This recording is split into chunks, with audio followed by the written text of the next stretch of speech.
Bueno, buenas tardes a todos. Vamos a empezar en la sesión pública en la que hoy nos imparte la conferencia el doctor don Domingo Carrión Pardo sobre el tema comportamiento alimentario porcino, claves para su bienestar y eficiencia.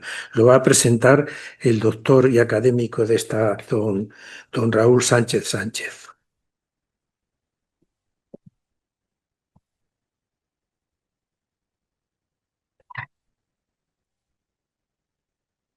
Buenas tardes, excelentísimo señor presidente de la Real Academia de Ciencias Veterinarias de España, excelentísimos señores académicos y académicas, señoras y señores. Para mí es un gran placer presentar a un gran profesional y amigo, el doctor Domingo Carrión Pardo, que va a impartir la conferencia Comportamiento alimentario en porcino, claves para su bienestar y eficiencia. El doctor Carrión nació en Málaga, concretamente en Campillo, tierra muy ganadera, especialmente de ganado porcino. Su familia se dedicó a trabajar en esta especialidad. Tengo que recalcar, por mi experiencia personal, en mis viajes que hice a Campillo, que siempre se ha recibido una gran hospitalidad y se transmite una gran alegría. El doctor Domingo Carrión se graduó en la Facultad Veterinaria de la Universidad de Córdoba en 1989. Inició su carrera profesional en el INIA, iniciando su especialidad en alimentación animal. En 1993 realizó un máster en nutrición animal por Iowa State University. En 1995 obtiene el doctorado, el PhD, también en la Universidad de Iowa State en Estados Unidos. En 2003 realiza el curso de perfeccionamiento directivo por el Instituto de Estudios Superiores de la Empresa, IES, de la Universidad de Navarra. Autor y coautor de múltiples publicaciones en revistas de impacto y divulgación en las áreas de alimentación, genética y manejo animal. Es un gran conferenciante en el entorno científico y ganadero a nivel nacional e internacional. En 1996-97 trabajó como técnico comercial para Solvay Animal Health, posteriormente absorbida por Fort Dodge Animal Health. En 1997 a 2014 forma parte de los servicios técnicos globales a nivel nacional e internacional de PIC Genus. Desde 2014 forma parte de los servicios técnicos globales de Cargill Europa, en diferentes puestos como líder y asesor. En su faceta docente, el doctor Carrión ejerce como profesor en el Departamento de Producción Animal en la Universidad de Córdoba. Domingo, bienvenido a la RACVE, a la Real Academia de Ciencias Veterinarias. Muchas gracias por haber aceptado la invitación a impartir tu conferencia, que sin duda será de gran interés. Muchas gracias. Muchas gracias, doctor Sánchez. Tiene la palabra el doctor Domingo Carrión Pardo. Adelante.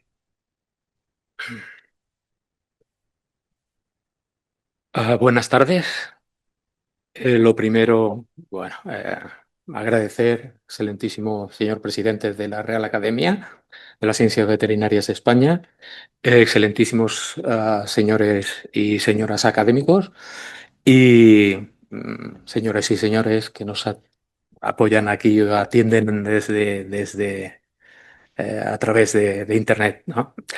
Pues bueno, lo primero, dar las gracias de nuevo y gracias por las palabras, Raúl. La verdad es que han sido palabras entrañables y nos conocemos desde ese tiempo.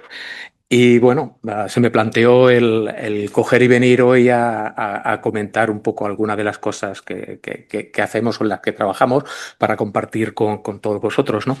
Y obviamente se me planteó la idea de coger y hablar sobre comportamiento alimentario en porcino. Y es fundamental cuando trabajas en la empresa, pues siempre pensar en las dos facetas, ¿no? Por un lado, los animales tienen que estar bien, bien atendidos, ¿no? Bienestar animal. Y por otro lado, es fundamental, pues, el que seamos capaces de producir de una manera eficiente. Todo esto lo tenemos que llevar adelante. Pues bueno, dicho esto, pues lo primero que quería era presentar. A ver.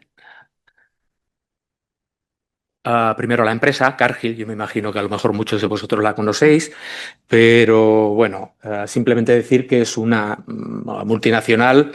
Somos más de 155.000 empleados en todo el mundo, en más de 70 países y atiende más de 125 mercados diferentes a nivel global. Es una empresa que es de capital privado, es una familia y lleva ya 160 años en el negocio de la agricultura. Productos, pues tenemos productos de alimentación a nivel de general, todo lo que es el trade o, digamos, movimiento de materias primas, pues es algo que se hace, extracciones y se comercialización, ¿no?, a través de todo el globo. Y después tenemos un apartado que, digamos, que en el que nos encontramos la división un poco de alimentación animal, ¿no? Proveyendo de productos y servicios, digamos, a nivel global. Aquí he querido poner simplemente un poco, por remarcarlo, los centros de investigación e innovación que tenemos a nivel global, ¿no? Son centros que hay prácticamente en todo el mundo. Hay centros globales, que tenemos unos que están, las especies no os la ponen aquí, pero aquí en Europa nos centramos. Tenemos, por ejemplo, en Holanda un centro global, en Noruega tenemos otro, fundamentalmente dedicado a acuicultura, y nosotros, por ejemplo, aquí en España vemos que tenemos, pues, granjas experimentales dedicadas a producción porcina y apicultura. Entonces, ya metiéndonos en faena, después de la presentación, un poco he puesto esta primera diapositiva porque creo que es fundamental el conocer un poco la situación en la que, digamos, nos movemos, ¿no? Yo, al final, uno piensa en, digamos, en todos los cambios que hemos tenido, lo vemos aquí, no todos los cambios que vemos los años, todos los años que vemos desde el año 2018, hay toda una serie de cambios a nivel de legislación, ¿no? Y esto lo hemos ligado aquí en conjunto con un tema fundamental, que es el tema, hablando de bienestar, pues tenemos que hablar de mortalidades y qué es lo que ha pasado en estos años en producción porcina en España. Entonces, está claro que aquí lo que hemos dicho es, bueno, vamos a mirar qué es lo que ha ocurrido, porque lo que ha ocurrido es, en cierta manera, un poco la tormenta perfecta en estos años, ¿no? Y lo vemos simplemente mirando las mortalidades. Desde el año 2019, donde vemos que, bueno, pues dejamos de utilizar ciertos colchones que teníamos en producción, que nos permitía producir de una manera un pelín más relajada y desahogada, digamos, cerdos, ¿no? Y el problema es que, claro, tú cuando dejas o retiras esos colchones, ese buffer, tú tienes que centrarte en hacer las cosas bien, y lo veremos ahora durante la presentación, en fijarte perfectamente en qué es lo que necesitan los animales y que acompañen realmente en toda esta fase, digamos, desde el punto de vista del manejo y aplicación y utilización de producto. El hecho es que en el 2019 dejamos de utilizar la colistina. En el 20 tuvimos problemas simplemente a nivel de utilizar premezclas medicamentosas, simplemente nos permitían, pues, utilizarla una por tipo de pienso, ¿no? Entonces, todo esto empezó a limitar todo esto. Después, en el año 2021, a principios, tuvimos, digamos, el Rosalía, que es un síndrome respiratorio reproductivo porcino, que sin duda, pues, ha hecho bastante daño. Y vemos aquí cómo, a partir de este momento, pues empezamos a ver que las mortalidades empiezan a subir, ¿vale?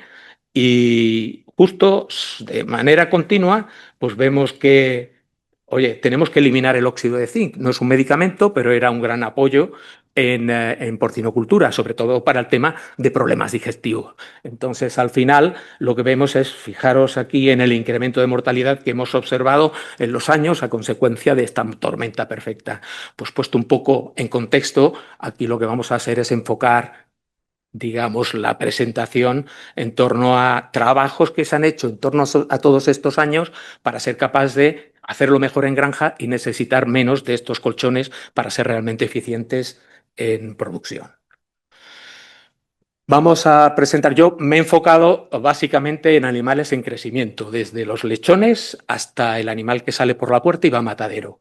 La primera parte de la presentación, pues voy a presentar algunos datos sobre el periodo de lactación y el periodo de destete de los animales, que son periodos críticos, ¿no?, como todos sabemos. A nivel de comportamiento, nosotros lo que sí tenemos claro es que los animales, cuando observamos, vemos aquí a jabalíes o vemos aquí a animales en libertad, cerdo blanco, pues lo primero que aprenden obviamente es aprenden pues a ozar, a masticar, a jugar unos con otros, como lo vemos, y después otra cosa importante es a imitar, digamos, a otros cerdos de la red, del entorno. Y esto es fundamental. Fijaros aquí, por ejemplo, en esta foto, que esto pues, son sistemas de lactación donde las cerdas están compartiendo el espacio y todos los lechones. Y lo que hacen, por ejemplo, es llega la hora de comer y tú tienes aquí tu dispensador, cae al suelo y fijaros que en el momento que las cerdas van comiendo, fijaros lo que hacen los lechones. Los lechones aprenden de la madre. Los lechones van directamente a las cerdas donde comen y las imitan. Y es lo que tenemos aquí. Imitan de todos los cerdos que tienen alrededor. Aquí la tenemos en un... ¿Veis a la cerda comiendo? En la foto de la izquierda, de la derecha. Pues ahí lo que vemos es que lechones que saltan dentro del comedero y arrancan a comer simplemente por mera imitación de la madre. ¿Vale? Me gusta poner esta diapositiva porque aquí lo que vemos es el efecto, digamos, del comportamiento de los animales, un poco imitando en libertad, vemos aquí a los rayones y a los jabalíes, pero lo que pasa a lo mejor en sistemas camping, ¿no? que son muy comunes en otros lugares.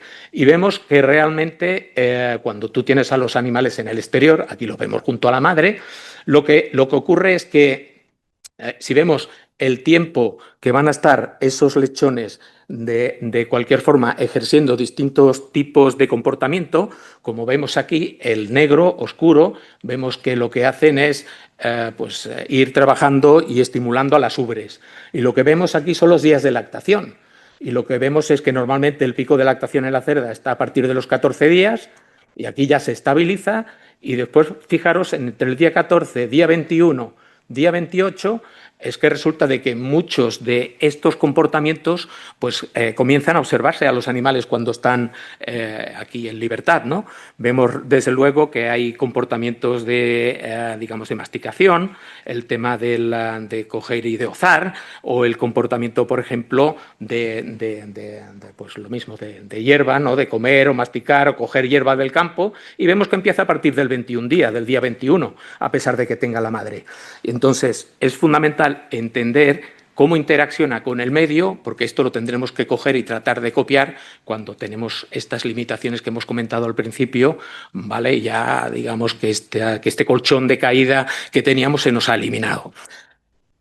Por seguir, si pasamos a la siguiente diapositiva, pues un poco lo que planteamos es qué ventanas de oportunidades, digamos, observamos en maternidad, ¿no?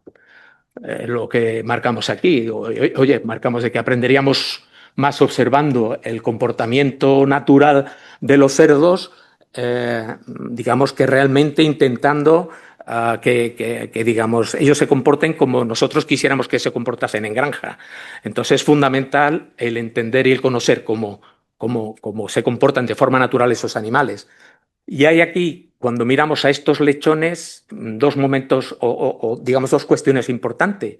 Una es, oye, ¿qué es más importante? ¿Que aprender a comer o es más importante la composición de la dieta?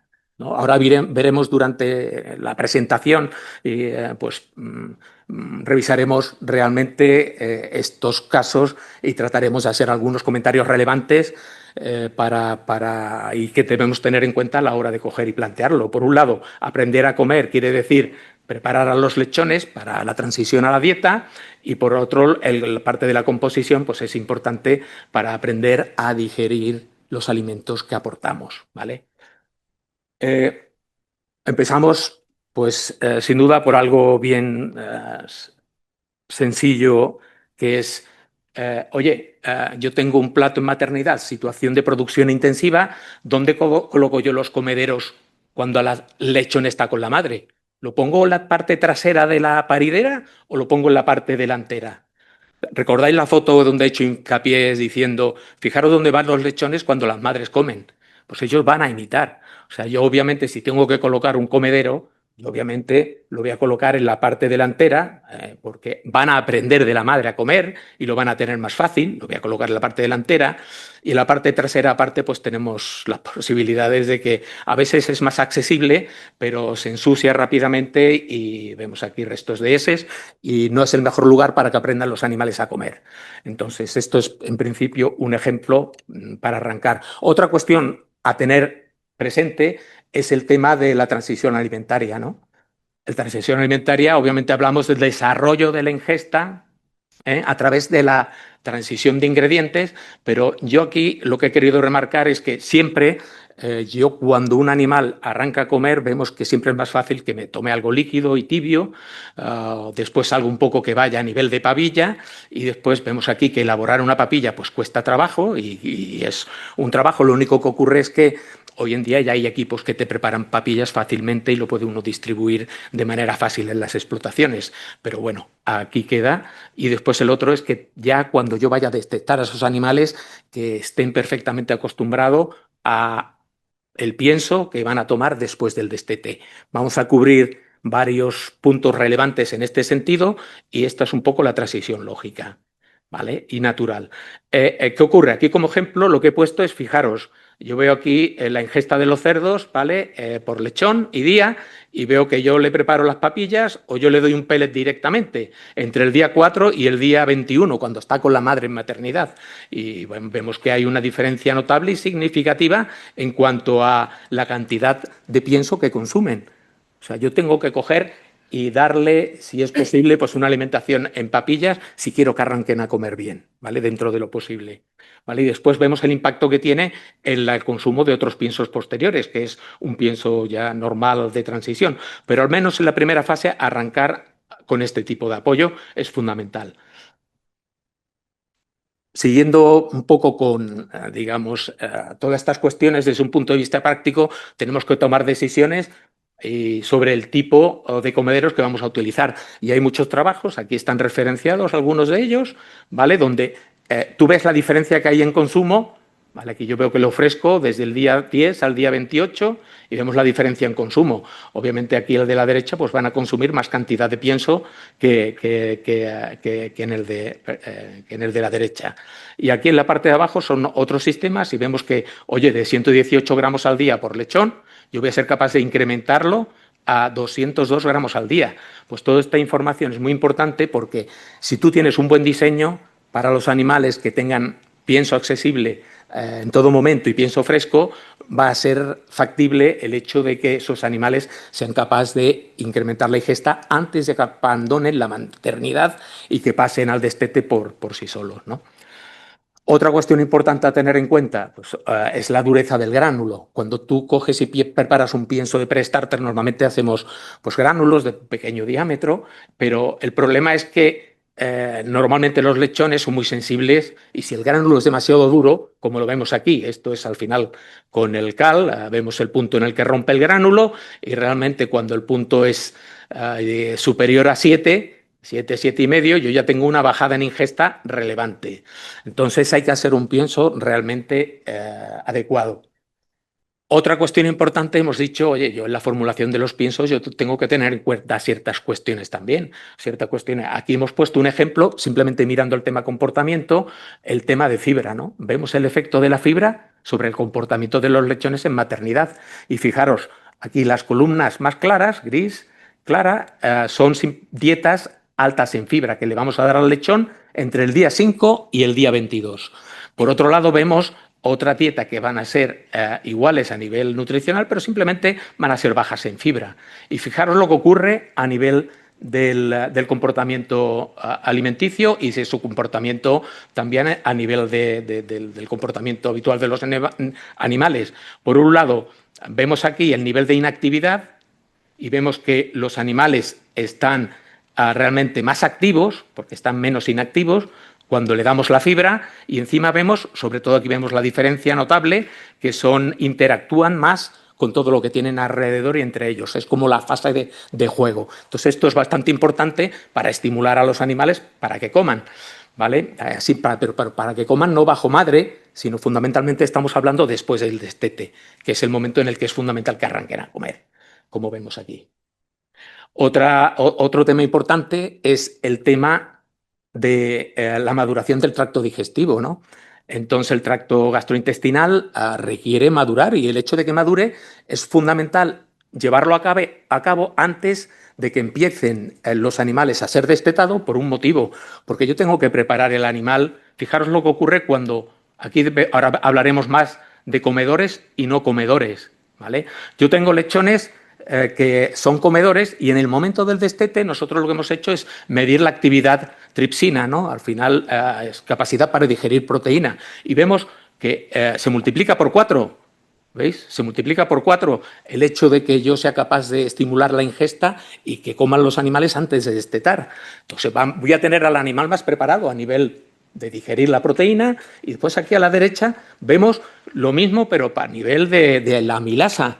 Y a nivel de la amilasa, pues vamos a ver 3/4 de lo mismo. Vemos que se duplica la concentración, ¿vale?, de amilasa o la capacidad de digerir al final, digamos, los hidratos de carbono y el almidón. Vemos aquí que ponemos abajo la reflexión de que el pienso aportado en maternidad prepara el lechón para el destete. Todos estos puntos son muy relevantes y lo tenemos que tener en cuenta cuando trabajamos en granjas, porque si no lo hacemos bien, fracasaremos y más en la situación de presión en la que normalmente se encuentran los animales en estos momentos críticos.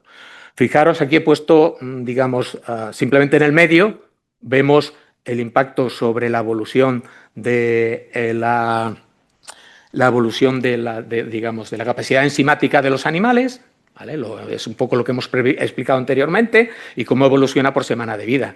Aquí a la izquierda, fijaros que aquí lo que vemos es un poco, digamos, la diversidad del microbioma que tienen los animales y los lechones. Esto es trabajo interno de la empresa y donde vemos, sin duda alguna, que en el momento que se destetan, vemos aquí la lactación, y aquí el destete, y justo destetamos en este momento y vemos cómo hay un cambio radical, fundamentalmente en algunos de los grupos, digamos, de microorganismos que proliferan en el tracto gastrointestinal.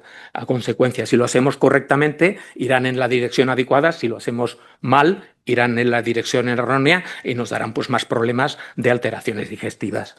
Después, por otro lado, pues lo que he querido aquí un poco representar son, digamos, la evolución a nivel, digamos, del desarrollo del sistema inmunitario. Ahora, por hablar un poco de la relevancia que tiene el hecho de que los animales comiencen a ingerir antes del destete, sobre los parámetros productivos una semana después de destetar a los animales, pues fijaros lo que ocurre.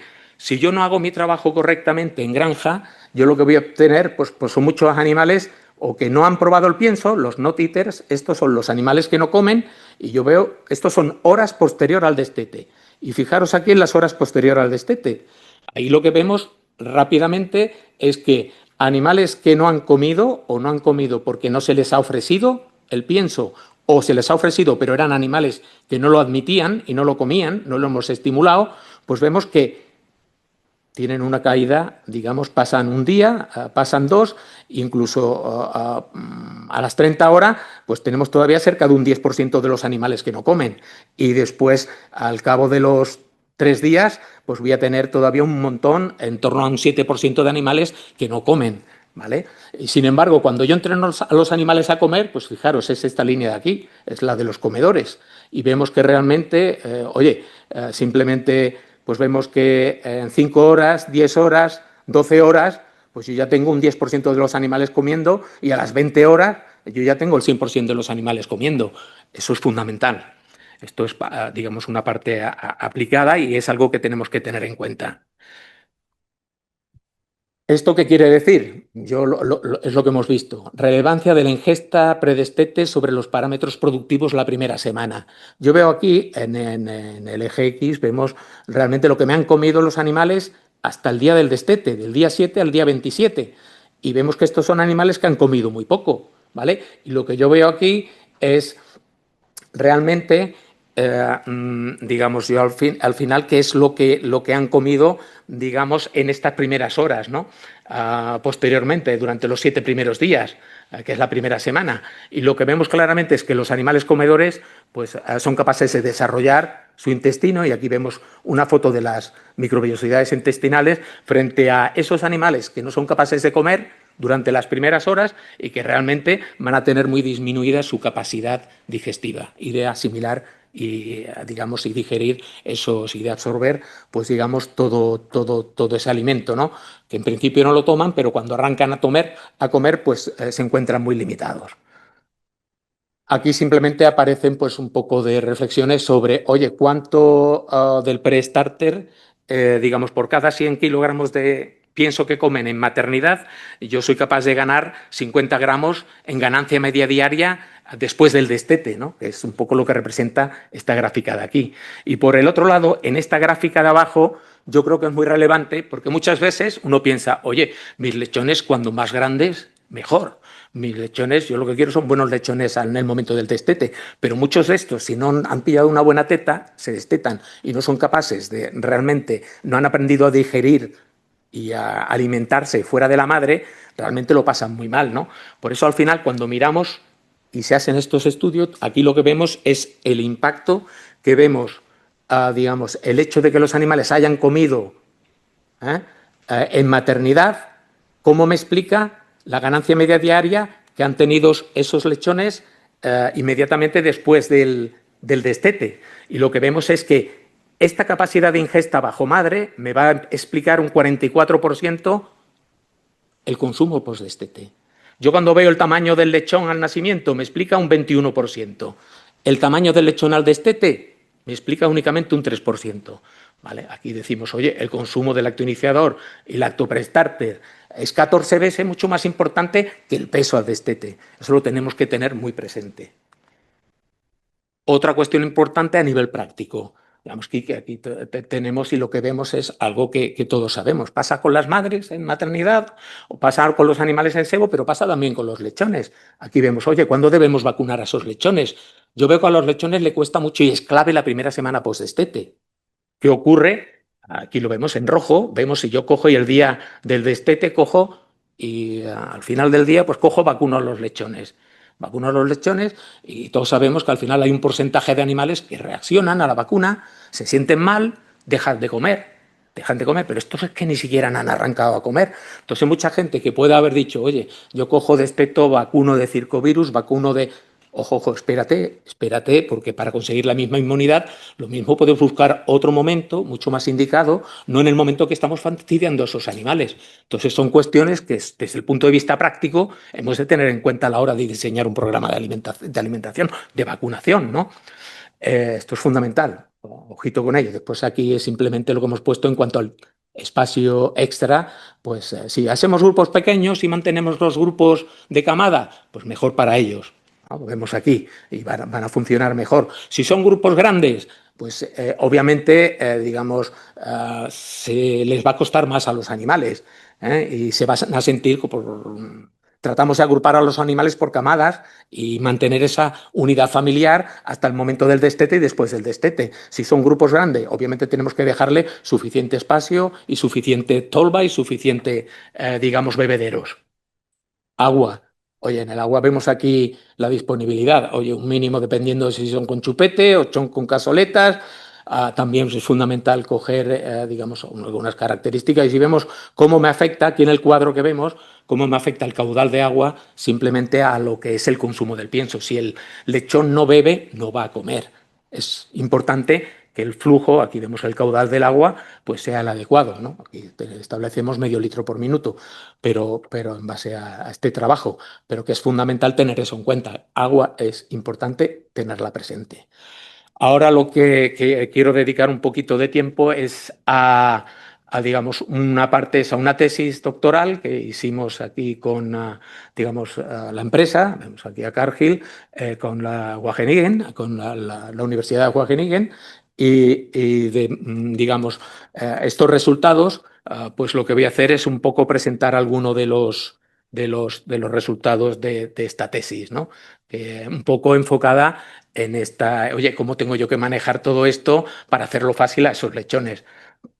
Aquí tenemos hemos puesto el play feeder. Tú tienes aquí un comedero control Y aquí tenemos un comedero donde se le ha añadido una serie de, digamos, de accesorios que ayudan a que los lechones jueguen con él, ¿no? Entonces esto se llamaba un play feeder, ¿no? Para los lechones. Ellos van allí, escuchan un jaleo y les atrae, ¿no?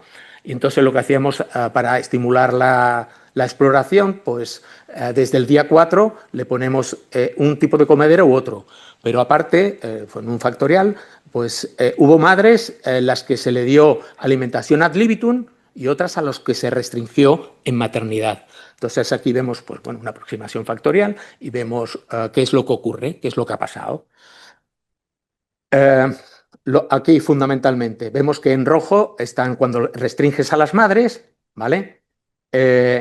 Vamos a ver el efecto posterior al destete. Yo esto que he dicho de los play feeder y restringir a las madres en maternidad. Ahora yo cojo y a esas madres y a esos lechones los desteto, no está la madre. Y ahora lo que voy a ver es qué es lo que pasa tras el destete. Vamos, y tras el destete vemos aquí que con todo este tipo de restricciones vemos el control y las restricciones con el play feed. ¿Vale? Aquí el control y con el play feed, ¿vale? Full feed y play feed.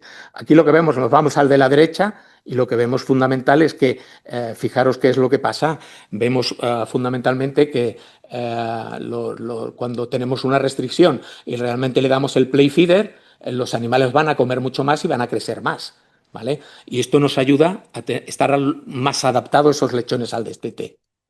Aquí lo que vemos es que lo mismo, esos lechones con el mismo tipo de experimento. Fijaros en la primera columna aquí en la tabla, que habla digamos, el tema de la incidencia de diarreas o de las lesiones, ¿no? Lesiones, pues, de destete. Estos lechones que tú los mezclas, normalmente ellos tienen que organizarse jerárquicamente, van a pelear unos con otros. Y vemos que, sin duda alguna, cuando le metemos el play feeder, tanto en el control como cuando restringimos a los animales o le damos y las alimentamos correctamente, yo voy a mejorar lo que es la incidencia de diarreas, vemos que la mejoramos, y mejoro igualmente lo que son las lesiones corporales, o fundamentalmente en cuello, que es cuando los animales están organizándose socialmente. A partir de esto, tú vas a tener otros problemas asociados. Cuando los animales se muerden las orejas, normalmente vas a tener problemas de mordeduras de orejas, ¿vale? Entonces, claro, el hecho de coger y organizarlo de una manera adecuada te va a permitir manejar esto de mucho mejor.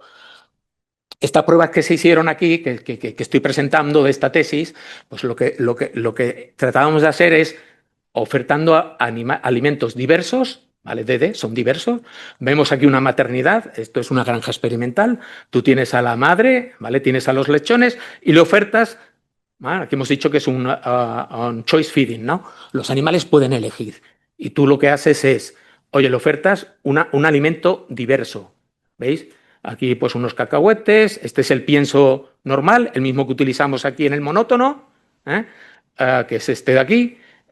Pues tienes aquí un tema de cereales, en fin, que los animales pues cojan, muevan, hagan ruido y lo que es, oye, ¿de dónde comen los animales? Pues cuando coges y evalúas, fijaros aquí en la última, vemos que los animales que se le oferta el alimento diverso, que está aquí, comen 1 kilo más de 4 a 28 días que los animales que se le presenta un alimento monótono.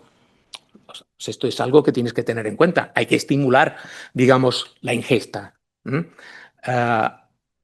Pasamos a la siguiente. Aquí se hizo otro experimento donde lo que se presentó fue, oye, yo voy a coger y voy a darle un animal, un pienso, ¿vale? Los dos tipos de pienso.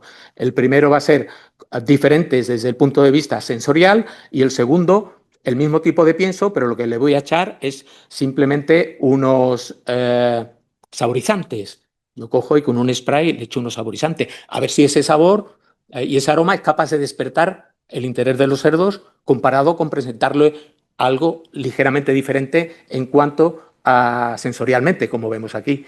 Y obviamente lo que se ve es que la línea sólida, que es la que aparece en el gráfico de la derecha, pues fijaros la diferencia tan abismal que hay en cuanto al consumo conforme avanza la lactación, y que esas diferencias pues se mantienen al principio y al final, hasta el día 22. Esto es importante. Al final, cuanto antes coman los animales, mucho mejor, porque esto quiere decir que durante la lactación ya van a empezar a desarrollar adecuadamente todo el sistema digestivo. y a familiarizarse con el alimento. Bueno, esto no deja de ser a nivel experimental, pero al final todo esto ¿en qué desemboca o en qué desencadena? Pues lo que desemboca es el desarrollo de productos. Aquí tenemos un ejemplo donde hoy al final tenemos este tipo de pienso para lechones utilizado en maternidad, donde el objetivo es que, oye, yo voy a ser capaz de estimular la ingesta de 7 formas diferentes, mediante el sonido, fijaros aquí este pienso diverso, mediante el color, mediante las formas, mediante el tamaño, mediante el aroma, mediante la textura, mediante el sabor. ¿Vale? Pues todo esto nos ayuda a mejorar y que los animales pasen este bache en el momento de la transición en el momento del destete. Una vez que tengo el animal destetado, a mí me gusta poner esta gráfica porque esta prueba, inicialmente el concepto viene aquí desde el año 2001, que todo el mundo coge y lo conoce, pero después tú haces una prueba y dices, aquí lo que vemos es que, oye, yo cojo y desteto los animales. Imagínate que yo desteto por la mañana, después llega la tarde y es el invierno y ya se hace de noche. ¿Vale? Y de golpe y porrazo tú dices, oye, si yo soy capaz de aportarle horas de luz adicionales, ¿qué impacto voy a tener yo sobre el consumo de pienso? Que estamos hablando que es muy relevante. Pues obviamente vemos aquí que las 23 horas con luz, pues fijaros la cantidad de ingesta en la gráfica superior izquierda. Oye, con 8 horas, pues hostia, yo de 200 gramos paso a 275.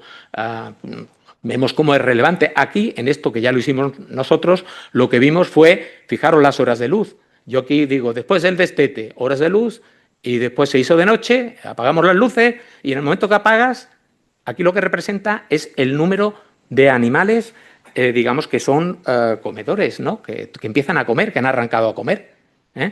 Y lo que vemos es que, claro, mientras que la luz está encendida, los animales comen. Se oscurece, oye, desde las 6 horas hasta las 18 horas, los animales no comen, está todo oscuro. Después yo arranco con la luz nuevamente y los animales arrancan a comer. Al final todo esto lo que quiere decir es que si yo pretendo que los animales coman, ayudémosle. Si llega la noche yo tengo que dejar la luz encendida, tengo mis temporizadores y dejarle unas horas de luz donde los animales sean capaces de detectar dónde está el agua, dónde está el pienso y arranquen a comer. Eso es clave. Y un poco es la reflexión que tenemos aquí abajo, ¿no? En cuanto a luminosidad, etcétera. Pues con todo esto, digamos, tras el destete, hemos dicho puntos críticos, fundamental, digamos, el ser capaz de a la temperatura óptima, en el día cero, hora cero a la llegada, la luz, el agua, el pienso, el mismo alimento que el consumo bajo madre, esto es fundamental. Yo cuando estoy alimentando en maternidad, yo no puedo coger y darle un pienso y en el momento que desteto al animal le cambio a otro pienso totalmente diferente. Yo desde los días previos tengo que cambiarle al mismo tipo de pienso. ¿Por qué? Porque los animales tienen que estar familiarizados con ello desde el punto de vista digestivo y para identificarlo. Entonces es clave que esos días antes y después los animales encuentren en las granjas el mismo tipo de pienso. Con esto termino la fase de lechones, ahora nos centraremos mucho menos en la fase de cebo, ¿no? Pero quería poner también algunos comentarios sobre cómo el comportamiento alimenticio pues, realmente tiene un impacto importante en lo que es los resultados de cebo. Al final la pregunta es, igual que antes veíamos, oye, ¿qué es más importante? ¿El índice de conversión, el crecimiento, la mortalidad? Y vamos a ir haciendo comentarios un poco también referentes a que, oye, un animal que realmente sepamos cómo se comporta y cómo le afectan ciertas cosas, yo puedo modular para que todos estos parámetros productivos se encaminen en una dirección adecuada. ¿Mm? Aquí he puesto como ejemplo los datos de España, que son los datos de producción de mortalidad de SIP Consultores, bueno, son los medios de España, es lo más representativo, y fijaros, ¿os acordáis lo que decíamos? Oye, el Rosalía, ¿no? Yo cuando tengo una enfermedad como el PIRS, yo voy a tener animales, digamos, de mucha peor calidad en el momento del destete, son más sensibles, van a morir más, y es lo que vemos aquí. Vemos el gráfico, en las bajas en el sitio 2 es en la lechonera, desde el destete hasta, digamos, los 20 kilos. Y aquí en el sitio 3 es desde los 20 kilos en el cebo hasta que va a matadero. Y fijaros, aquí yo más que nada, fijaros en la Rosalía y cómo, dos cosas, cómo incrementa la mortalidad, por un lado, y la dispersión. Fijaros en cómo se abre. Aquí tenemos las granjas peores, el percentil peor y el percentil mejor. ¿vale? Y lo que vemos es el incremento en mortalidad promedio, pero vemos igualmente que se abre el rango y el abanico. Y lo que ocurre con esos lechones después nos va a pasar en el cebo. Señores, aquí vemos igualmente que en el momento en que entra el PIRS y tenemos peor calidad de lechones, hemos la tormenta perfecta que explicábamos antes. Si yo tengo peores lechones y no lo hago bien y encima hago las cosas como antes de todas las modificaciones legales, yo voy a tener 1000 problemas en las granjas. Y vemos realmente cómo hemos tenido este incremento en mortalidad y cómo el rango igualmente en el cebo se ha incrementado de manera notable. Aquí, igualmente, obviamente, hablar de cebos, y hemos dicho, oye, tenemos que hablar igualmente del índice de conversión. Aquí vemos que el índice de conversión, pues en el momento de este tipo de problemas, oye, subió, después bajó y ahora se ha mantenido más o menos estable, aunque incrementando un poco. Y ahora el tema que vamos a ver es, oye, ¿qué es lo que presento aquí? Este es este trabajo de SIP, de un poco, donde realmente lo que valora es. Y esta es parte económica, ¿no? Y es un poco la relevancia que tiene todo este trabajo, porque yo cuando veo cuáles son los factores, las desviaciones estándar de los cebaderos dentro de una misma empresa.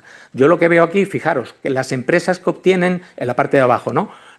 Aquí vemos 3 factores relevantes, más relevantes a nivel de costes de producción. Tenemos el índice de conversión, tenemos el crecimiento y tenemos las mortalidades, ¿vale? Y aquí vemos dentro de una misma empresa cómo varía de la mejor granja, no de la mejor, digamos, de las mejores granjas a las peores granjas. Y el promedio, y vemos que al final, económicamente hablando, yo tengo aquí que de las mejores a las peores voy a tener una diferencia por cerdo de 3,5 € a 5,5 €, de los cuales, fundamentalmente, voy a tener, yo cuando lo miro aquí, el factor más importante es el índice de conversión. Y el rango va a estar entre 2,5 y 3,5. Diferencia en coste por cerdo. Después voy a tener la mortalidad, bien a consecuencia de los problemas que hemos mencionado, entre 1,2 y 2,1 y ya está. Y después viene el crecimiento. Entonces yo al final, si yo soy el gerente de una empresa, yo tengo que coger y hacer lo posible y decidir, oye, ¿qué es lo que podemos hacer en principio para mejorar el índice de conversión, que es número 1, y mejorar mis bajas, que es número 2? Y para ello tiene mucho que ver el entender cómo se comportan los animales, aparte, independientemente de los problemas sanitarios. Aquí hemos puesto otra tesis doctoral en la que colaboramos, ¿no? Aquí es la tesis de Marta Fornós.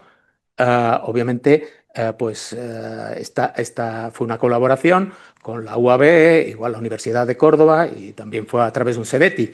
Y lo que miramos fue la influencia del comportamiento alimentario en cerdos engorde, ¿no? Básicamente, aquí lo que he cogido es, simplemente como referencia, es que para conocer cómo se comportan los animales, yo voy y tengo que describir cómo consumen diariamente el pienso que se le oferta a esos animales en sebo. Yo lo que hago es medir la ingestión en kilos de pienso por cerdo y día. Yo miro el número total de visitas al comedero al día, miro el tiempo total dedicado a comer, minutos por cerdo y día, miro pues igualmente el tamaño de la visita, o sea, cuánto me consume de pienso por cada visita, y el FR, que es el ritmo o la frecuencia de ingesta, los gramos de pienso al día.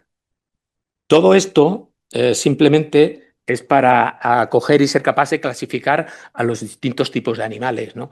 Y esto sí que los ves claramente en granjas, En definitiva, ahora vemos aquí que tú puedes clasificar a los animales según el tamaño y el número de visitas. Pero fijaros aquí, tú ves el gráfico, digamos las horas del día, y tú ves aquí los animales en verde, que lo que hacen son al final animales que son los snack eater, los que picotean. Tú vas picando un poco a una hora, otro ratito picas otro poco, y después tienes aquí los glotones, ¿no? Los meal eaters, que son los glotones, animales que llegan y comen una serie de veces al día. Oye,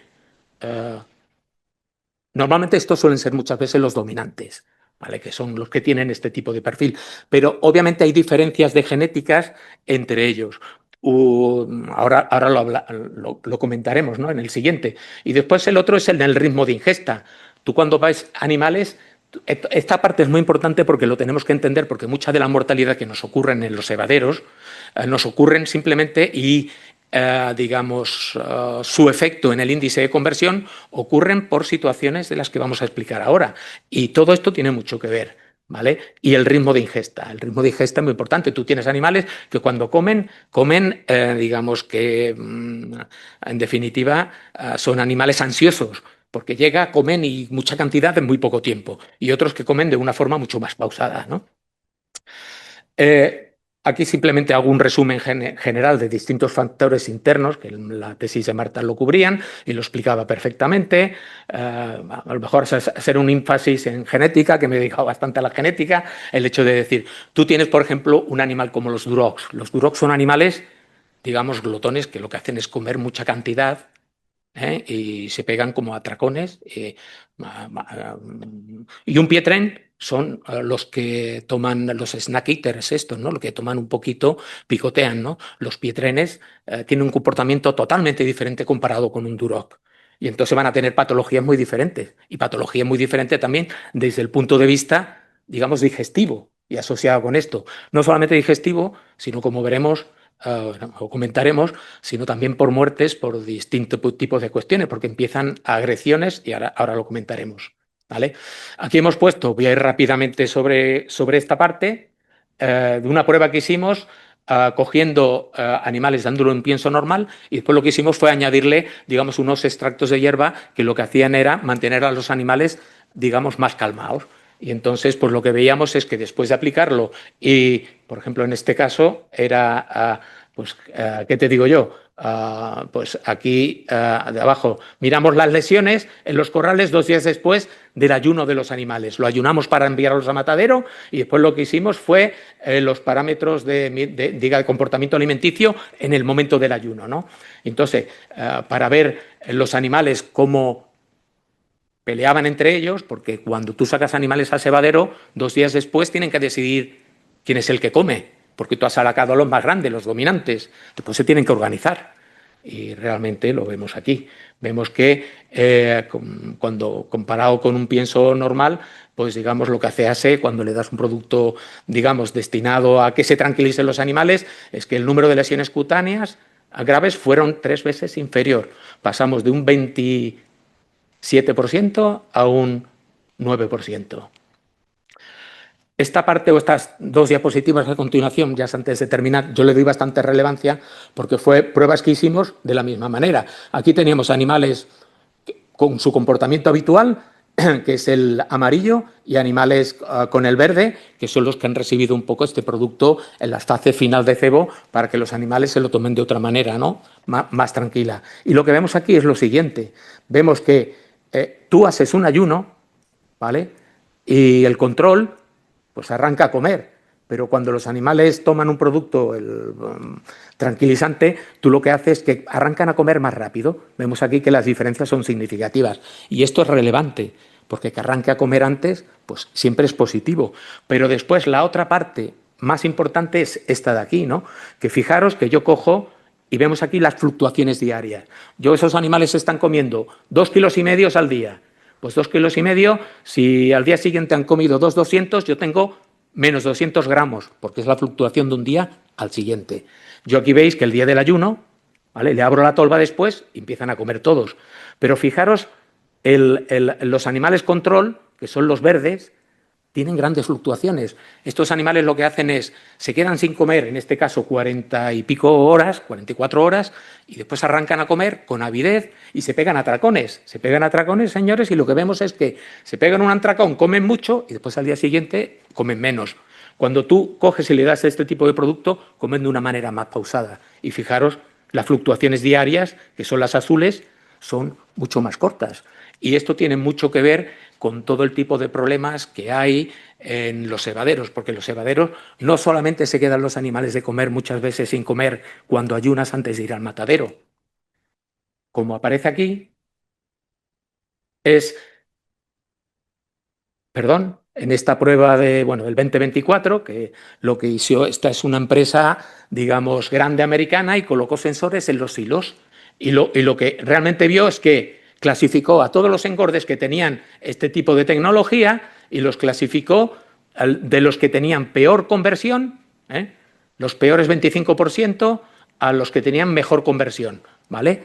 Y lo que vemos aquí es lo siguiente, es que a lo largo del engorde muchas veces los animales se quedan por comer sin comer por muchos motivos. Aquí vemos que realmente solamente se quedan sin pienso porque no hay pienso en las granjas el 20% de las veces. Pero es que el 80% de las veces es porque el sistema de transporte del pienso ha fallado, porque el señor se fue la luz y no pudo llegar. Entonces tienes muchos motivos por los que los animales se quedan sin comer. Y los que tengan peor manejo van a tener peores resultados. Y vemos aquí cómo incrementa el índice de conversión conforme yo veo las horas sin comer que se han quedado los animales. Y esto es importante porque al final todo esto es coste, como veíamos a nivel de la recomendación.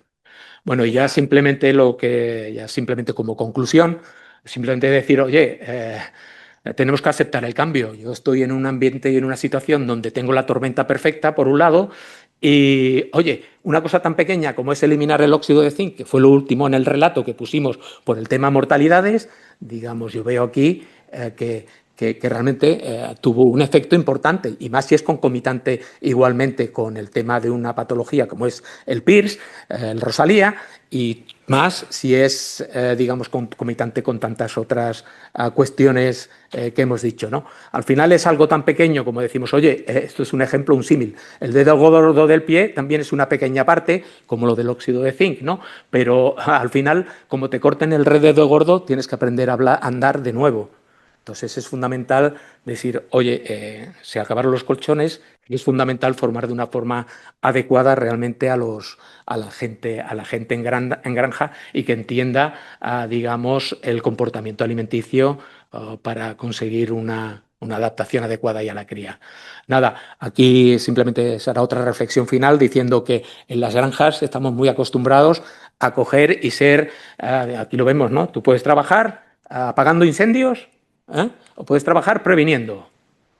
Pues con la situación que tenemos hoy en día o que hemos tenido, hemos aprendido a trabajar cada vez más, digamos, controlando, organizando el trabajo en granja con buenos protocolos y teniendo a gente con una adecuada formación en el tema igualmente de bienestar animal, puesto que es clave para el éxito hoy en día. Bueno, pues con esto concluyo mi presentación. Muchas gracias y estaré encantado de responder a cualquier pregunta que tengan.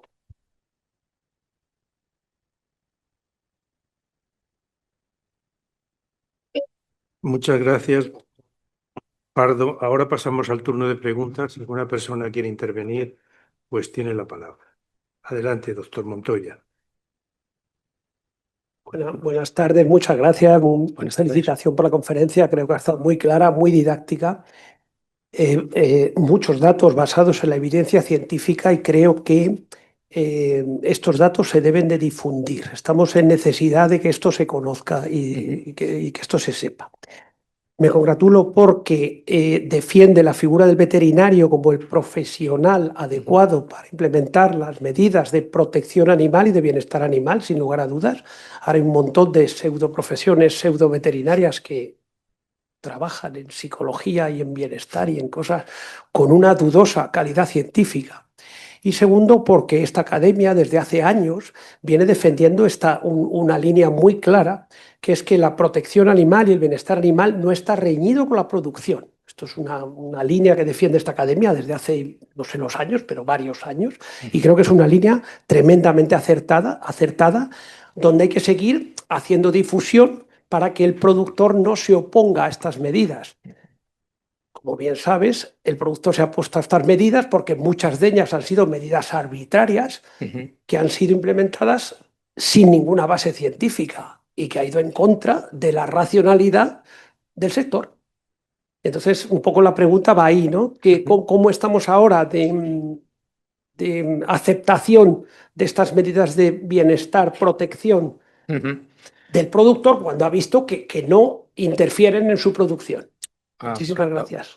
Pues nada, pienso que es muy buena pregunta y la verdad es que tú lo miras y totalmente de acuerdo. O sea, yo he puesto aquí con el símil un poco de la tormenta perfecta, ¿no? Cuando viene aquí y nos llega todo de golpe y de golpe además tenemos problemas sanitarios, ¿no? Y yo creo que les queda muy claro a cualquier persona que sea un productor hoy en día, y aquí en España somos muy profesionales a la hora de coger y hacer cerdo, como todo el mundo tiene claro de que lo mejor es tener un animal en condiciones y para que exprese su potencial genético y crezca correctamente. El hecho de cuidar a los animales, digamos, y la implementación de todo, desde la colistina a todo el tema de las prescripciones, todo cuesta, ¿vale? Y la gente, el productor en general, yo creo que ha sido capaz de asimilarlo correctamente. No solo eso, sino que también, digamos, el hecho de decir, tengo que tener a mi gente formada, los primeros son mis veterinarios, pero después mis veterinarios tienen que dar sesiones de formación a la gente de granja, porque yo quiero que toda la gente me funcione con protocolos de manejo que yo sé que funcionan en mi sistema y con mis piensos y con mi programa vacunal y con la patología que tengo. Entonces, lo único que puedo decir es que las empresas grandes normalmente tienen muy bien organizado el tema de protocolos y muy bien organizado el tema de que la gente sea capaz un poco de implementar esos protocolos, no solo implementarlos, sino entenderlos el porqué. Porque a partir de ahí es cuando tú ya puedes coger y desarrollar aún más esos protocolos, porque el que está en la granja en el día a día, aunque la base inicial venga de la ciencia pura, después viene la parte aplicada, que es la que nos enseñan muchas cosas también. Entonces, pulir protocolos en base a una evidencia científica, después por particularidades específicas de granja y por comentarios de los granjeros que manejan los animales en tu explotación, es algo que se lleva a cabo. Y no puedo estar más de acuerdo. Muchas gracias. Tiene la palabra el doctor Aparicio Tobar. Muchas gracias, señor presidente. Felicitaciones por esta conferencia que ha sido fantástica, porque, como decía el doctor Montoya, no solamente pone de manifiesto la confluencia entre bienestar y productividad, algo que hemos resaltado en más de una ocasión, porque obviamente si el animal no está en buenas condiciones no puede producir, ni puede parir, ni puede vivir en condiciones. He visto que han hecho un análisis muy detallado de los distintos factores que inciden en el bienestar y en la alimentación. Eh, Ha habido una diapositiva donde ha puesto los puntos críticos, donde señalaba la temperatura, la luz, el agua y el pienso. Y en la anterior hablaba también del ruido como factor estimulante de la comida. Sin embargo, no ha hecho mención a los niveles de ruido que pueden ser unos estresores en los animales y que pueden incidir negativamente en el consumo. Gracias. Pues bien, buena pregunta. Aquí simplemente hacer un matiz. Por ejemplo, el sonido como estimulante de la ingesta, estábamos hablando en piensos de lechones, que es cuando están arrancando a comer.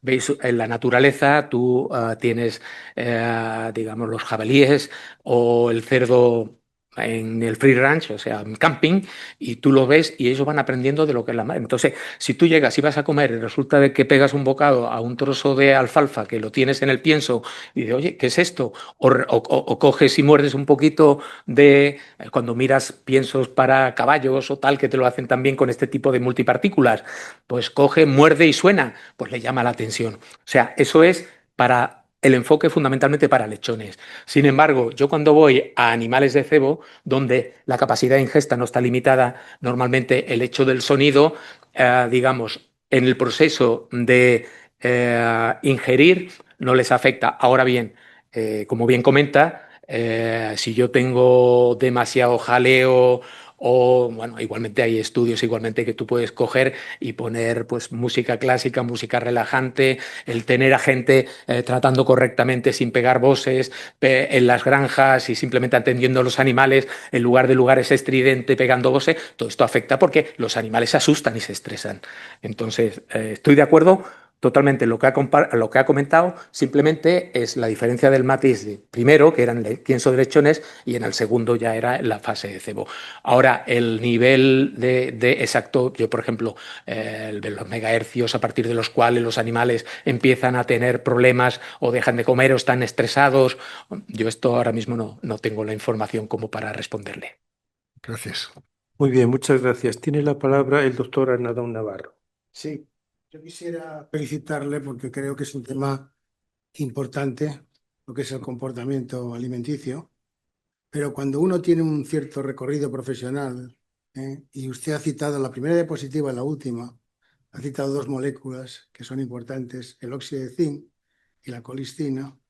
Cuando yo evalué precisamente pues, muchos aditivos antibióticos promotores del crecimiento Ujú, y llega el año 2006, ujú, que hay prohibición total, y todavía continúa el óxido de zinc y la ujú, colistina, el óxido de zinc precisamente al principio parecía que era algo impresionante para la producción ujú, porcina, ¿no? ¿Y por qué era? Porque tenía un cierto efecto, un mecanismo intestinal muy importante, pero aparte, pues claro, la gente no se daba cuenta de que estaba produciendo unos problemas medioambientales increíbles, ujú. ¿eh? Y luego, por otra parte, decían que era un producto muy seguro, pero yo me acuerdo que de leer muchos artículos y producía corresistencia, Correcto. muy importante. Sí. Total, que llegó un momento y se prohibió. Y luego pasamos a la colistina. La colistina yo pensaba que era un antibiótico muy seguro, no Ujú, se absorbía, ujú, y se publica en Lancet, me acuerdo, eh, una serie de genes, los genes MCR, y ponen la luz roja diciendo, oiga, estamos utilizando en veterinaria un antibiótico, que es colistina, que es un polipéptido, que en principio el mecanismo de acción era una sustancia que producía ósmosis, rotura de la membrana celular y ujú, tal. Dice, pues ya, esto no puede ser, no podemos continuar. ¿Y por qué? Porque era un antibiótico que se utilizaba en humana precisamente como antibiótico críticamente importante. ujú, La OMS lo ha clarificado y hemos visto, pues yo lo he visto, lo he tomado nota ahora, recordando, pues he visto resistencias por gram negativos, concretamente E. coli, Klebsiella, Acinetobacter, etcétera, con ujú. gran preocupación, claro. Está Sobre todo, claro. este es un antibiótico que se utiliza en niños también por vía intravenosa, en forma de colimestato, Ujú, y también se utiliza en forma de nebulización. ujú. Y bueno, la Agencia del Medicamento ha puesto en marcha un programa que se llama Reduce, Sí. que parece ser que ha dado resultados importantes, porque no solamente los veterinarios, sino los ganaderos se han dado cuenta que la colistina no se podía utilizar como tal, ¿no? Es una pequeña introducción. Entonces, yo me alegro que haya, yo creo que hay que cambiar el sistema de producción, ya no se pueden utilizar este tipo de sustancias, Ujú, y hay que ir a alternativas. Entonces, una de las alternativas es la nutrición. Y una ujú, nutrición buena ujú, es una producción buena, un bienestar bueno, una sostenibilidad buena, etcétera. ujú, Una buena genética es buena también, pero me gustaría preguntarle a ver si ustedes están recomendando pues otro tipo de productos, ujú, sobre todo fitobióticos o ujú, probióticos o prebióticos o bacteriófagos. ¿Qué es ujú. lo que están hoy día utilizando en el tema de producción porcina? Y perdone por esta introducción, No, no, pero usted perfecto. ha puesto el dedo en Muy la llaga. aclaratoria, ¿eh? ¿Mm? Que es muy aclaratoria porque al final ha explicado el por qué se ha eliminado el óxido de zinc, por qué se ha eliminado la colistina, por qué se permite únicamente una premezcla medicamentosa en pienso. Obviamente a todo eso ya estamos trabajando así de esa manera, pero ha sido fundamental por estos temas. Ahora, en estos años, lo que hemos, digamos, aprendido es, yo que voy a tener, a ver, aquí hay varios problemas fundamentales. Lo primero es, yo con estos colchones que tenía, los animales, yo lo controlaba todo lo que pasaba con mis cócteles de antibióticos, pero claro, ahora no puede ser, no puede ser y de hecho no es. Entonces, digamos, fundamental el hecho de que hoy en día, dependiendo, hay empresas que lo que hacemos es, si tú tienes problemas digestivos, tienes, por ejemplo, un pienso de alta seguridad para granjas con problemas digestivos. Tú tienes un pienso, digamos, con más un perfil inmunitario si tú tienes problemas que sean a lo mejor por un PIRS, pues tú lo que puedes hacer algunas empresas, pues sacan piensos en concreto para que ayuden un poco a que los animales sean capaces de responder y ser más resilientes a estos problemas sanitarios. Sí que se hacen. Si no tienes problemas o en ese, digamos, flujo de animales de una granja de madres, una condición sanitaria y puedes permitirte el tener un pienso de alta proteína, ¿vale? De niveles altos de soja, porque es sobre seguro, tú puedes coger y utilizar eso. Pero como se ha eliminado estos colchones, hoy en día de los niveles que utilizábamos antes a nivel de proteína, pues realmente ha bajado muchísimo. A nivel de contenido en fibra, han subido bastante por distintos motivos. Fibra, digamos, insolubles, fibras mecánicas, que lo que se hace fundamentalmente es arrastrar y mantener limpio también el tracto digestivo. A nivel de aditivos, pues ¿qué hacemos? Pues oye, acidificantes, Acidificantes. obviamente tenemos que meter allí. ¿Qué más metemos? Pues tú dices, oye, fitobióticos, pues cada maestrillo, cada casa tiene sus combinación de fitogénicos, de probióticos, en definitiva eh, de acidificantes que van a optimizar. Y tú estos paquetes, digamos, los vas a utilizar o en un pienso sin problema, no lo va a utilizar apenas, y en otros con problemas sí que los vas a utilizar y con perfiles distintos. Volviendo a la respuesta a la pregunta que me hacía, es que normalmente las empresas grandes suelen tener unos piensos que van a ser para granjas sin problemas y otros para granjas que de una manera, digamos, recurrente, pues tienen cierto tipo de problemática. También ocurre una cosa, de tiempo atrás, yo miro atrás y la cantidad de problemáticas medicamentosas en piezo era tremendo. Hoy en día, si tienes que hacer algún tratamiento, lo haces individual o lo haces a través de vía agua. También hay muchos tratamientos que puedes hacer vía agua que no son antibióticos y que de hecho se utilizan. Ya habíamos puesto aquí, oye, bajada del pH al 4,5 en las granjas de lechones porque esto me ayuda a una mayor estabilidad. Entonces, hay protocolos que no solo mezclan eh, perfiles nutricionales con aditivos para pilares básicos con problemas, sino también con programas digamos, de suplementar vía agua a ciertos fitogénicos, ciertos acidificantes o ciertos probióticos, ciertos paquetes aditivos que van a ir bien. Y en agua tú lo puedes solucionar. Lo que tienes en el silo ya te lo comes, pero en el agua tú puedes reaccionar rápidamente. Yo realmente me alegro mucho que, sobre todo, los nutricionistas Ujú, veterinarios han respondido realmente muy bien, precisamente, pues, porque estaban en una situación donde no podían, pues, prevenir enfermedades. El tratamiento de las enfermedades, pues, tenemos muchos problemas, han dado cuenta ujú. de la categorización de los antibióticos que tenemos en el momento actual. Y entonces yo creo que en la línea del doctor Montoya, la profesión, los veterinarios especialistas en nutrición y producción animal Ujú. lo están haciendo muy bien. Por lo Yo, tanto, ujú, yo creo que es un tema que tenemos que alegrarnos todos, ¿no? no, Se totalmente de han puesto acuerdo. las pilas y han dicho la fisiología hay que Ujú. comprenderla a tope, hay que estudiar enzimas, hay que estudiar probióticos, hay que estudiar acidificantes y realmente, pues cuando ves las revistas, sobre todo los números de revistas importantes, la cantidad de Ujú. trabajos que se están publicando es impresionante, impresionante. Cierto, Claro, para la alimentación humana también se puede aprender mucho de la correcto, alimentación también, también. porcina. Muchos de estos productos también en la empresa, por ejemplo, tiene divisiones para alimentación animal, pero muchos productos se utilizan para humana igualmente. Muy Cierto. bien, muchas gracias, ¿eh? Muy bien, muchas gracias. Tiene la palabra el doctor Ordóñez. Buenas tardes. Le felicito por la conferencia que ha presentado usted. Yo no Gracias. soy experto en esto, ¿no? Pero me ha llamado la atención lo del microbioma. El Ujú. microbioma es tiene que ser, lo que ha expuesto ahí es muy diferente de la alimentación láctea a una fuente externa, ¿no? Sí, ¿Cómo influye eso en el comportamiento y la digestión del animal? Porque a fin de cuentas los microorganismos intestinales es una parte muy importante de cualquier persona y de cualquier individuo y cualquier ser, ¿no? Y los mamíferos también, claro. correcto. Influye de una forma importante y se puede minimizar los efectos negativos del cambio de microbioma. Sin duda tiene un impacto relevante. Tenemos mucho que aprender de todo lo que es la parte de la modificación del microbioma, pero lo cierto es que también la utilización de ciertos probióticos, prebióticos, Sí. también niveles de fibra o ciertos, o incluso posbiótico, me van a modificar lo que es lo que hemos visto, ¿no? La composición de ciertos grupos filogénicos oye, vemos los lactobacillus que cogen y en el momento que elimino la leche, pues me desaparecen. Después tengo otra serie de grupos que realmente se me disparan en el momento que yo desteto al animal. Está claro de que ahora estamos un poco en esta fase.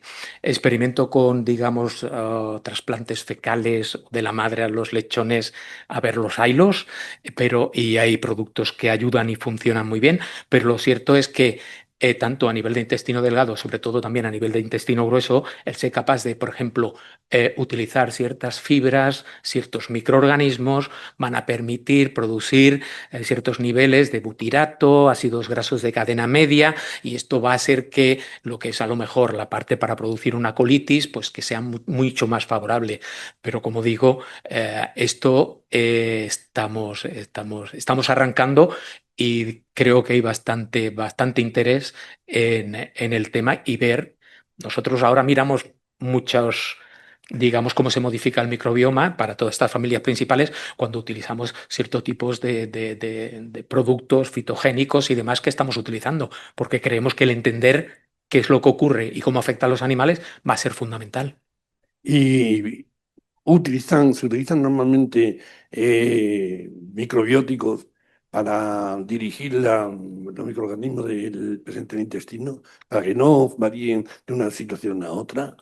Eh, yo creo que lo que hacemos es estimular el desarrollo de grupos filogénicos un poco que sean favorables a evitar los problemas digestivos y a tratar de producir esos ácidos grasos de cadena corta media.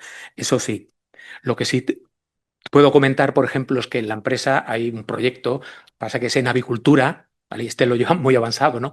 Y en avicultura una cosa que hacen es tú hacer una foto en un momento determinado con unas dietas determinadas y en base al perfil sabes lo mismo cómo modificar la nutrición de esos pollos de engorde, que al final son 45 días, para ser capaz de afectar el crecimiento y evitar problemas digestivos.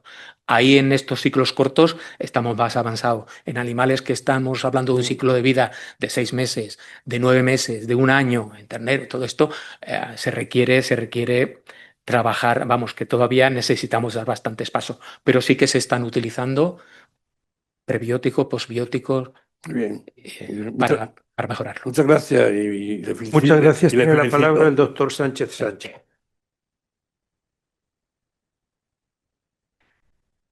Muchas gracias, Domingo, por la exposición que has hecho.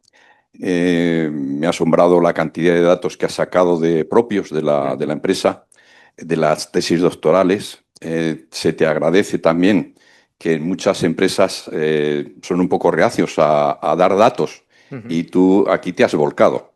Por eso se te agradece que hayas expuesto esta cantidad de información que nos has dado. Yo dos preguntas así pues de curiosidad. La primera es, has sacado en el sistema de alimentación de los lechones, el comedero, le ponías una serie parecían papeles para que los lechoncitos de alguna manera pues se entretuviesen y que no tuviese a lo mejor mayor agresividad entre ellos y que manifestabas como si habían resultado positivos. Entonces mi pregunta es que cuando van la gente a inspeccionar el bienestar animal en las granjas, se centran fundamentalmente pues es en la gestación. En la gestación, donde se reúnen las cerdas que son adultas, que manifiestan jerárquicamente más su posición, donde hay más peleas, y se les colocan esa especie de juguetes, que se llaman juguetes, para que se entretengan. Y los inspectores se fijan mucho ahí y lo que inciden es que, oye, pues te falta que pongas más juguetes o este tipo de aquí que no lo admite y esto. El sistema que has puesto tú, ¿eso está en las granjas? ¿Lo tienen? ¿Los inspectores lo tienen en cuenta? Y luego me falta otra pregunta. Vale. Por responderte, Raúl, buena pregunta, porque al final, digamos que todos los requisitos de bienestar animal hay toda una serie de criterios, ¿no? Y entre ellos también tiene que haber algunos, como por ejemplo el tema de que sea adible, masticable, y por ejemplo, mucho de los que se cuelga, se pone una pelota, una lata, una cadena colgando, esto no son edibles, ¿no? Cuando tú tienes fosas, como le metas ciertas fibras, pues se te van a atascar también. Entonces tú cuando tienes cerdas tienes que ponerle juguetes, tener algún sitio para que tengan a lo mejor algo de fibra y coman, como compactados de fibra, y esto pues puede ir bien, ¿no? Pero al final tiene que cubrir todos los criterios y hay muchos de ellos que aunque los tengan, esta parte de edible masticable no la tienen. Pero no la tienen. Y ahí a lo mejor sí que se centran más, porque lo mismo colocándole un supletorio con un complemento, pues pueden tenerlo, ¿no? No solamente echarle paja o echarle alfalfa. Si puedes, si tienes el suelo, perfecto, pero en el momento que tengas una fosa, no vas a poder hacerlo a no ser que tenga una parte sólida y demás. Pero yo entiendo que al final los veterinarios de la OCA, nuestros compañeros, tienen que ir y hacer, y ellos tienen un listado y cogen y van marcando. Y lo que pasa es que en muchos sitios esta parte de edible masticable muchas veces no está. Y obviamente tienen que hacerlo y será algo a mejorar para la siguiente vez que vayan. ¿Vale? Muchas gracias. Mi segunda pregunta está relacionada, un poco fuera de la charla que has dado, es ¿qué piensas dentro de la especialidad de alimentación a los animales? Y tú, como eres profesor y das clases a los alumnos, es preguntarte que como profesor, si realmente esta especialidad los alumnos de veterinaria manifiestan mucho interés, porque yo creo que la alimentación es lo que mueve la economía de toda explotación ganadera. Y yo creo que el alumno no se percata de que es un filón de trabajo y es un filón también para que las empresas cojan a mucha gente. Y entonces los alumnos se percatan de esto. Ahora hay mucha gente que escoge esta especialidad. Voy a terminar un poco de responder al anterior, que se me olvidó comentar del tema de los de play feeder estos. Esto eran temas de plástico que sonaban crujientes cuando esto realmente era un tema experimental. No es que esto se comercialice. Vale, y ahora volviendo al tema de nuestros futuros veterinarios, su formación, sus inquietudes. Ojo, que cuando llegan allí a veterinaria, la mayor parte de ellos, producción debe de ser un accidente. Si somos capaces de llevarlo o encarrilarlos y hacerle, digamos, la producción animal algo más atractiva, y de hecho se intenta, ¿no? Pues tú realmente, yo creo que al final... de los que inicialmente el primer año llegan, realmente son pocos los que piensan en producción, muy poco. Pero cuando salen, yo creo que ganamos adepto en un porcentaje. Allí en Córdoba tenemos pues lo mismo, el aula porcina, y en el aula porcina pues tenemos un grupo igualmente de estudiantes que le gustan los cerdos y se organizan cosas de una manera continua. Pero estoy de acuerdo de que es algo que tenemos que trabajar bastante, porque al final, dentro de todos los que salgan como veterinarios, una parte importante se van a dedicar a producción animal, ¿vale? Y es clave el orientarle y hacerles las asignaturas de producción animal atractivas. Que tú les cuentes cosas y digas, hostia, pues me alegro que he aprendido algo con alguna aventura o alguna historia que les hayas contado. Pues todo esto, el ser capaz de arrastrarlos, yo creo que eso va con la labor docente. ¿No? Allí tenemos lo mismo. Hay mucha gente que en la parte de alimentación, pues tú tienes, y, oye, pues programas de adelgazamiento de perros, y coges y le pones, y oye, ¿cómo lo haces? ¿Cómo lo evalúas? Esto que sepas que en porcino es parecido, porque tal, o en vacuno de leche pasa cosas parecidas.